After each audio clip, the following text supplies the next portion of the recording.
Efecto de la escala en áreas y volúmenes. Nos plantean la siguiente pregunta. ¿Qué ocurre en cuanto a la razón de las áreas de un triángulo cuando se duplican sus lados? Si nos damos cuenta, en el dibujo que muestra la diapositiva, tenemos un triángulo que al duplicar sus lados, notamos que el triángulo inicial cabe 4 veces en el triángulo que obtenemos al duplicar los lados.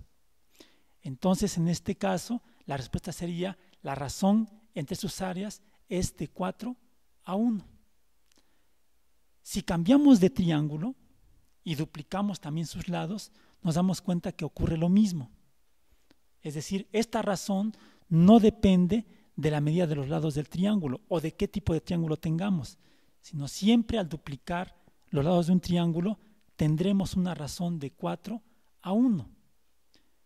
Si hacemos ahora la triplicación de los lados de cualquier triángulo, nos damos cuenta en la diapositiva que el triángulo pequeño va a caber 9 veces en el triángulo que obtenemos al triplicar los lados.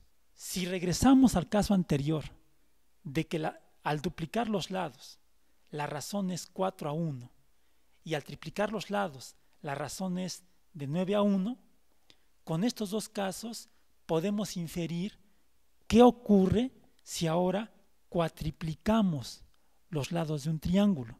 Regresemos al caso inicial. Si yo duplico, la razón es de 4:1. Si yo triplico, la razón es de 9:1. Entonces, si yo cuatriplico, la pregunta es: el triángulo pequeño, ¿cuántas veces va a caber en el triángulo grande? Nótese que en este caso están involucrados los cuadrados de los números enteros. El 4 es el cuadrado del número 2. El 9 es el cuadrado del número 3. Entonces, si yo cuatriplico los lados de un triángulo, tendré entonces que el triángulo pequeño va a caber en el triángulo grande 16 veces.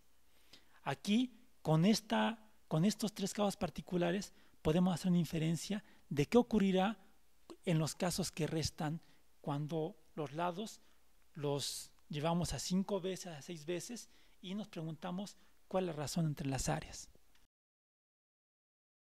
Los dibujos nos ayudan a ver qué ocurre en cuanto a la razón entre las áreas de figuras. Se complica un poco el caso cuando planteamos la situación entre círculos, pero si nos damos cuenta qué ocurre en cuanto a razones de las áreas, podemos contestar una pregunta como la siguiente.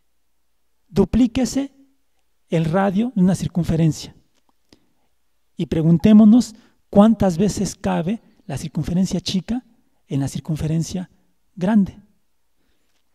Por el caso que estudiamos en los triángulos, vimos que el triángulo pequeño cabía 4 veces en el triángulo grande. En el caso de las circunferencias o de los círculos, si hablamos de área, va a ser muy complicado dibujar 4 circunferencias pequeñas en la circunferencia grande, pero la razón entre las áreas sigue siendo la misma. Aunque no logremos dibujar las 4 circunferencias chicas en la grande, sabemos que la razón entre las áreas va a ser de 4:1. Esto se puede saber haciendo algunas operaciones que involucren el doble del radio. Si pasamos ahora al caso del volumen, preguntaríamos lo siguiente. ¿Qué ocurre en cuanto al volumen de un cubo cuando se duplica, se triplica o se cuadriplica su arista?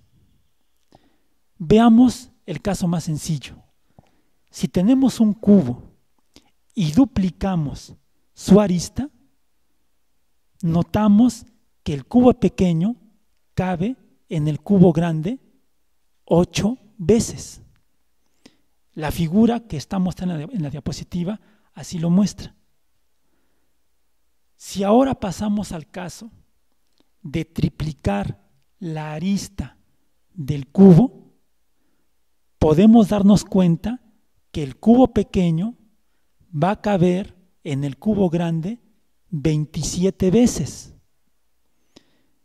Si nosotros regresamos al caso de los triángulos en cuanto a área, nos dimos cuenta que el triángulo, al duplicar sus lados, las áreas se incrementaban en razón de 1 a 4, después de 1 a 9, y el tercer caso fue de 1 a 16, que nos decían que involucraban a los cuadrados de los números enteros.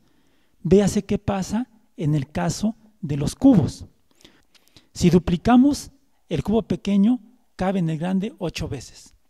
Si triplicamos, el cubo pequeño cabe 27 veces. Note que el 8 es el cubo del número 2.